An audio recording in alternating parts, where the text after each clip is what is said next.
செம்பூவே பூவே உன் மேகம் நான் வந்தால் ஒரு வழியுண்டோ சாய்ந்தாடும்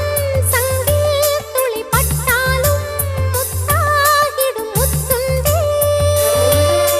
படைக்கொண்டு நடக்கும் மன்மத சிலையோ மன்னவன் விரல்கள் பல்லவன் மொழியோ இமைகள் உதடுகள் ஆகுமோ